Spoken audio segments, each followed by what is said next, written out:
bows out. The speaker's bombshell that he's dropping the mic. This year will be my last one as a member of the House. Was he fed up with all the White House chaos? Off the mark? The big question Zuckerberg couldn't answer yesterday, and how Capitol Hill came for him. Your user agreement sucks. Plus, Katie Couric hits Hot Topics to take on the most controversial issues turning America inside out. Let's go! Hump Day Hot Topics are here with Whoopi, Sarah Haynes, Joy Behar, Sunny Hostin, and Meghan McCain. Now, let's get things started.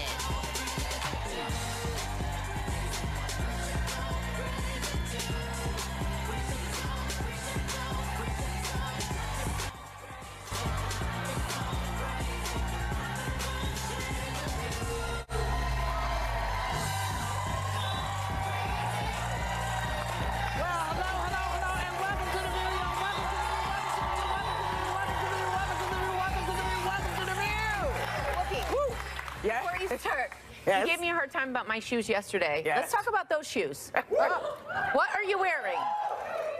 So, Katy Perry, do you know that Katy Perry makes shoes? No. Yeah, she makes shoes, and so I was...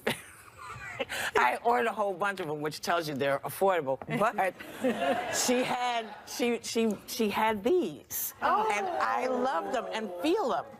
Wow. They're really comfortable and That's so soft. cute. They're like slippers. Yeah. Are they soft on the inside?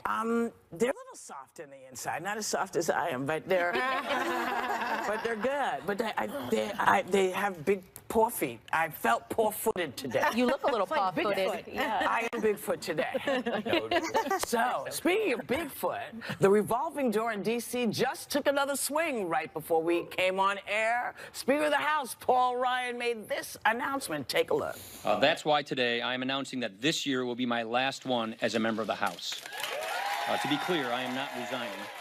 I intend to full my served term as I was elected to do. But I will be retiring in January, leaving this majority in good hands with what I believe is a very bright future. So, this brought tears to Megan's eyes. Because you don't see as a poster of him. I do. Joy gave me a painting of him in my green room that I'm going to have to get rid of. Okay, so cheering kind of surprises me a little bit because Paul Ryan is a politician of an era gone by. He was one of the most powerful congressmen between 2009 and 2016 before Trumpism sort of completely took over. He's a really classic conservative. And this party is the party of Trump now, and people like me who are sort of like old school conservatives, we're really on our way out, and it makes me really sad. And my husband, I was texting him about it, and he said he committed the worst sin. He was serious, polite, and nice. That's not what people want right now. He just gave a press conference saying he wants to spend more time with his family.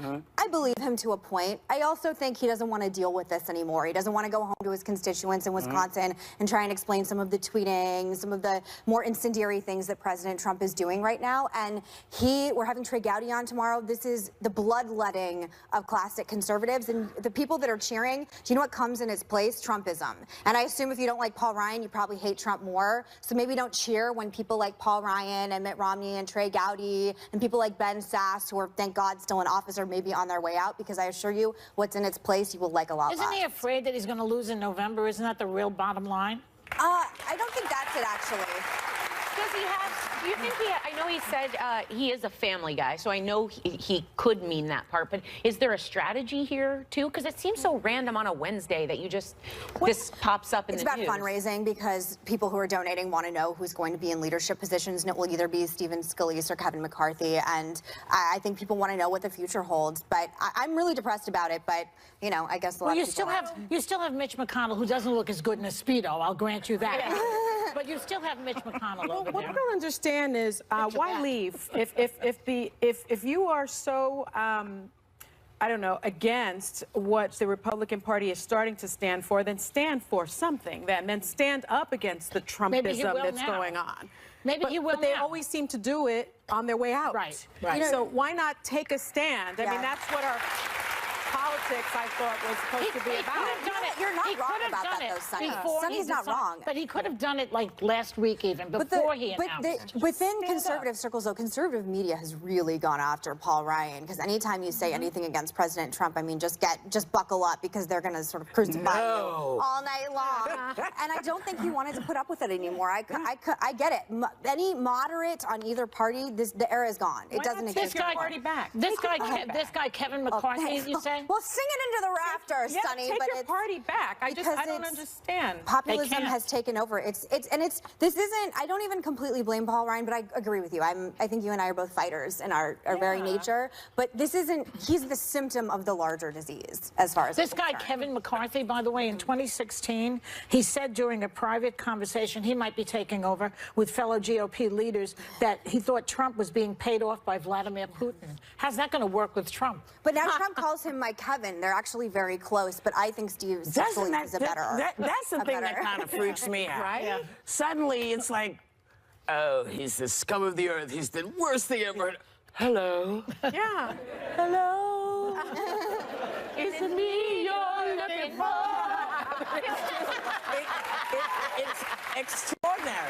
And you know what? I'm hopeful. I'm hopeful. I know that people are saying that, you know, what is going to come may be worse, but I'm going to hope that somewhere in this mix, other Republicans who are smart enough to say, this is not the world. This is a small group. Because for me, it started with the Tea Party, and then it evolved into something else, and then it's like, there's some new it almost slipped out. New stuff that we're dealing with. So I'm hoping that the people who are actually thoughtful are not going to bail. You know, this is a tough gig. This is a tough gig and a tough time, as you said, because, you know, it is hard to go back to your people and say, hey, you know, yeah, no, I voted for this. I know it is probably not the right thing, but maybe we'll be able to get here. Well, you know, I think people are tired He's been an enabler. Paul Ryan has been an enabler. No, he hasn't. That is factually inaccurate. He has gone up against Trump. It's part of the reason why he's stepping down right now. That is factually inaccurate. One of the reasons he's stepping down. He has gone up against Trump time and time again. He's been crucified by hardcore conservative media as a result of it. Big deal against the immigration, anti-immigration, tax cut talking about. He got Neil Gorsuch. He was one of the few people that came out during the grab him in the blank tape that came out vociferously against it. This is the problem, though. What do you want? If Paul Ryan isn't good enough, and people, but that's not logical. We shouldn't want that. We live in a democracy. We should want two healthy parties debating against each other. But if Paul Ryan is the greatest sin, this is how we got Trump. Because if Paul Ryan and Mitt Romney and people like this are the worst kind of politicians, then you deserve Trump. Because he's not. He's a truly decent man that was trying to fight for democracy and conservative ideals. And now what's going to be left, I have no idea. But he's leaving. He's not fighting the good fight. And that's the problem that I have. I think it's that's fair, but to say that he's like the worst of the worst of the worst is just it's completely leader. He's a leader. Go ahead. Thank you. It's like Senator Flake, though. I think that I want to believe what Sonny's saying, stay and fight, but I feel like they're between a rock and a hard place because you almost have to toe the company line with Trump in office and therefore piss off some of your constituents. You know, like you can you fight? Can you stay and fight and survive if you're a Paul Ryan? When I vote, I want somebody that's going to fight for what I believe in. I want someone to do the job. I don't want someone to just kowtow to whoever's in power. That's something not interesting. what we do. They have made, this group of people you're describing has made a deal with the devil, and now they're all going to lose in November. First of all, it's just not true. There are still people there. I'm sorry, Trey Gowdy and Senator Scott who are coming on tomorrow. They have not made deals with the devil. In fact, Trey Gowdy's saying, I'm out. I'm not going to do this anymore. Every time he says something great about Putin, it's radio silence from the Republican Party. I do it all the time on this show. It is not true. That is not true. There are many people. No, but TV has debatably more power than some people in office. So please don't sit here and say because I haven't run for office, I'm not trying to make an impact. You are. And I will say, but the idea, Sonny is exactly right. The idea that we shouldn't sit and fight and continue to do this is 100% correct. I didn't agree with it. I didn't agree when Jeff Flake did it. But I will say to sit here and compare Paul Ryan to some of the people in the Republican Party right now who are not standing up for conservative ideals is just intellectual. intellect Okay, week so is bad honest. works. Everybody's done. We'll be right back. Okay.